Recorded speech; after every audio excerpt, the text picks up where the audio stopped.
Assalamualaikum, selamat sore dan salam sejahtera. Sahabat, kita akan belajar tentang pengendalian hama terpadu. Sahabat, pengendalian hama terpadu ini mempunyai 3 prinsip penting yang harus sahabat ketahui. Ini sangat bermanfaat untuk kita bisa membuat tanaman-tanaman menjadi sehat, subur dan menghasilkan tanpa menggunakan pestisida kimia.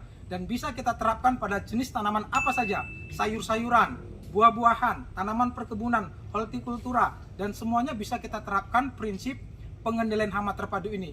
Pada kesempatan kali ini kita akan sama-sama belajar dan langsung praktek agar sahabat bisa tahu caranya bagaimana membuat tanaman-tanaman di sekitar kita itu sehat dan menghasilkan tanpa menggunakan pestisida. Ya, harus nonton sampai selesai.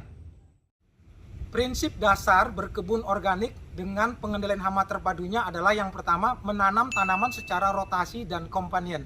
Artinya begini sahabat, kalau kita punya lahan ya, baik itu di kebun ataupun di rumah, usahakan kita itu menanam tanaman itu secara rotasi atau bergantian. Ya, musim pertama kita mungkin menanam tanaman kacang-kacangan, kemudian setelah itu sayur-sayuran, setelah panen kita ganti dengan tanaman buah, ya misalnya cabai dan tomat, kemudian setelah panen selesai kita ganti dengan tanaman umbi-umbian, misalnya ketela dan yang lain-lain. Nah sahabat, manfaat dari menanam secara rotasi bergantian ini sangat bagus sekali. Kita bisa menjaga unsur hara di dalam tanah itu tetap subur, tetap tersedia, ya tidak gampang habis, ya dia sempat beregenerasi sehingga tetap tersedia untuk tanaman. Ini manfaat yang pertama, menjaga unsur hara tetap subur. Sedangkan manfaat yang kedua adalah yaitu tadi sebagai pengendalian hama terpadu. Kalau kita menanam tanaman tertentu terus-menerus, maka hama itu akan berkembang dan sulit untuk kita kendalikan. Tetapi kalau misalnya kita menanam tanaman cabai dulu nih ya, kemudian hamanya sudah mulai banyak, tetapi setelah mulai banyak, cabenya ini berhasil atau selesai ya, selesai panen atau udah masa tanamnya sudah selesai, kita ganti dengan tanaman sayur-sayuran. Nah, hama yang tadinya menyerang cabai yang mau berkembang itu akan berhenti siklus perkembangannya. Ya, jadi begitu seterusnya, sehingga menanam tanaman secara rotasi merupakan prinsip dasar yang sangat penting untuk kita melakukan pengendalian hama terpadu. Kemudian yang kedua adalah menanam tanaman secara companion atau mirip dengan tumpang sari. Artinya begini, beberapa jenis tanaman yang berbeda-beda pada satu lahan ditanam secara sekaligus. Ini manfaatnya juga bagus. Yang pertama, bisa saling melindungi dan bisa saling menyediakan unsur hara. Dan yang ketiga juga yaitu tadi, dia dapat saling melindungi agar hama-hama itu tidak menyerang terlalu parah. Ini adalah prinsip pengendalian hama terpadu, melakukan rotasi sistem penanaman dan melakukan sistem penanaman companion ataupun tumpang sari. Prinsip pengendalian hama terpadu yang kedua adalah menanam tanaman-tanaman penolak hama atau yang disebut juga dengan refugia. Sahabat bisa lihat ini, di sepanjang kebun anggur yang saya tanam di dalam ini, kita menanam beberapa jenis tanaman bunga, ya seperti ini kenikir, kemudian ini anggrek ya. Sahabat bisa lihat anggrek ini berjejer di sini. Jadi tanaman-tanaman hias yang cantik ini bukan hanya mempercantik tampilan kebun, tetapi ini bermanfaat sebagai tanaman refugia atau penolak hama. Tanaman-tanaman refugia itu ada banyak sekali sahabat, bukan hanya jenis bunga-bungaan, ada juga jenis rumput-rumput, semak-semak ya, macam-macam. Ada juga jenis tanaman yang bermanfaat. Misalnya tanaman jagung yang kita tanam di sekeliling atau di sekitar tanaman cabai, ini juga bisa mengendalikan hama, mengurangi serangan hama yang bisa menyerang tanaman cabai. Nah, tanaman refugia ini saya sudah buatkan videonya secara lengkap sekali.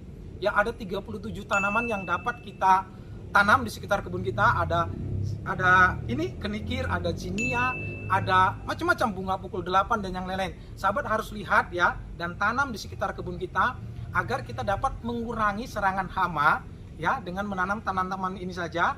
Saya sertakan linknya ada di deskripsi. Adapun sahabat, di situ dijelaskan jenis-jenis tanaman yang bisa kita jadikan sebagai penolak hama itu ciri-cirinya apa saja ya, kemudian bagaimana cara merawatnya. Jadi sahabat harus menonton video 37 tanaman refugia yang sangat bagus. Ini adalah prinsip yang kedua, menanam tanaman penolak hama refugia.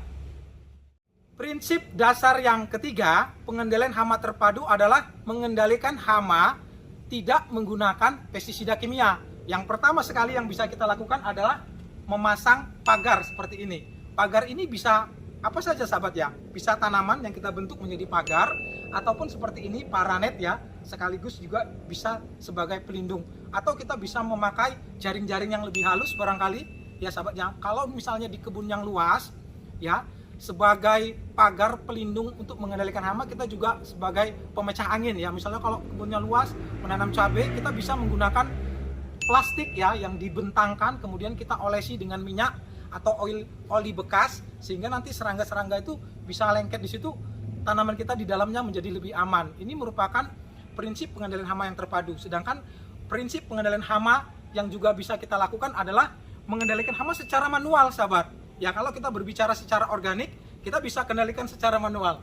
Nah, ini kumbang, ini sebenarnya bermanfaat ya sahabat ya. Ini kenapa saya menanam tanaman refugia, salah satunya yaitu mengundang predator alami ya. Kumbang-kumbang ini kan sebagai predator alami dan dia juga serangga penyerbuk.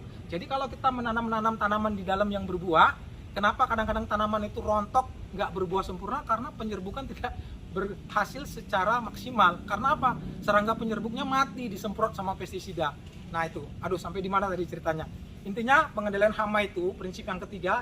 Yang pertama, memasang pagar ya, baik tanaman ataupun pagar sintetis seperti ini. Kemudian yang kedua, membersihkan tanaman secara manual. Kalau ada hama yang terlihat, ulat, kutu atau apa, dibersihkan aja, dielap, bisa pakai kapas ataupun kain yang lembut dengan air dielap. Ini adalah pengendalian yang pertama, yang paling gampang. Kemudian yang kedua, kita bisa menggunakan penyemprotan tekanan tinggi, sahabat. Nah, penyemprotan tekanan tinggi ini juga mempunyai tempat yang penting kalau kita ingin melakukan pengendalian hama terpadu secara organik. Ya, kalau kita semprot tanaman-tanaman apa saja, tanaman hias, tanaman cabai, tomat, tanaman buah-buahan seperti ini ya, kita semprot, maka kutu-kutu itu, apit, trip, kutu kebul dan yang lain itu dia akan jatuh. Mungkin tidak mati dan musnah, tetapi ini dapat sangat mengurangi populasinya sehingga memberikan kesempatan tanaman untuk tumbuh sehat dan melakukan penyembuhan secara sendiri. Ya, jadi disemprot dengan tekanan tinggi. Kita bisa menggunakan selang air, bisa menggunakan gembor ataupun alat apa saja, disemprot dengan agak kuat sehingga nanti kutu-kutu, kuman-kuman, hama-hama yang ada di situ bisa jatuh. Ini adalah pengendalian hama yang kedua. Sedangkan yang ketiga, kita bisa menggunakan perangkap, sahabat. Perangkap ini ada dua yang bisa kita pakai di kebun anggur ini. Yang pertama adalah kita menggunakan perangkap kutu-kutu daun itu, kita menggunakan yellow trap namanya.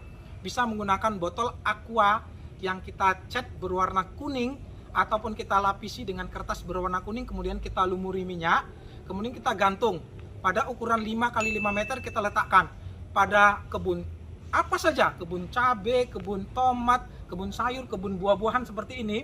Nanti tanamannya akan menjadi lebih bebas dan lebih sehat dari serangan kutu-kutu. Kemudian perangkap hama yang kedua yang bisa kita pakai adalah perangkap hama lalat buah. Sahabat yang kalau sering mengeluh, misalnya nanam jambu, jambunya busuk di dalam, nanam anggur, anggurnya busuk, nanam cabai itu, cabai di dalam berulat ya karena disengat lalat buah.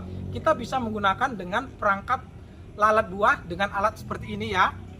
Botol mineral yang kita olah, nanti kalau sahabat mau, saya ajarkan cara membuatnya. Kita membuat dengan cara yang sangat gampang, dengan bahan yang sangat gampang. Silakan komentar di bawah. Ini juga digantung atau ditempatkan pada sekitar 1 hektar itu ada sekitar 40 titik. Jadi sekitar 5 x 5 ya. 5 x 5 meter itu kita kasih satu perangkap lalat buah ini. Nah, ini adalah pengendalian hama secara non pestisida kimia yang juga dianjurkan. Kalau misalnya pengendalian hama ini tidak membuat tanamannya aman, masih banyak sekali hamanya, masih rugi, maka kita bisa menggunakan predator alami seperti yang tadi itu ya. Jadi predator alami itu jangan dibunuh, jangan disemprot ya. Misalnya seperti kumbang, misalnya seperti kepik ya, seperti ini binatangnya kalau ada lihat di kebun, jangan dibunuh. Ini sangat bermanfaat ya, dia bisa memakan serangga-serangga yang dapat menyerang atau membuat tanaman menjadi sakit. Dan yang terakhir, kalau semua sudah dilakukan tidak juga berhasil, maka kita bisa menggunakan pestisida organik. Nah, pestisida organik itu banyak sekali macam-macamnya. Kita juga sudah buatkan videonya, sahabat bisa melihat. Nanti saya sertakan di link deskripsi. Yang paling gampang kalau untuk jenis-jenis tanaman hias, kita bisa menggunakan sabun cair cuci piring ataupun sabun cair cuci tangan, dan ini relatif aman karena residunya tidak mengganggu ya. Hanya kadang-kadang bisa menyebabkan iritasi pada mata ataupun kulit, tetapi itu sangat ringan dibandingkan kalau kita menggunakan pestisida kimia. Caranya baru saja sudah kita upload kemarin cara membuat mencampur sabun cair agar menjadi pestisida organik yang sangat kuat. Saya sertakan di link deskripsi.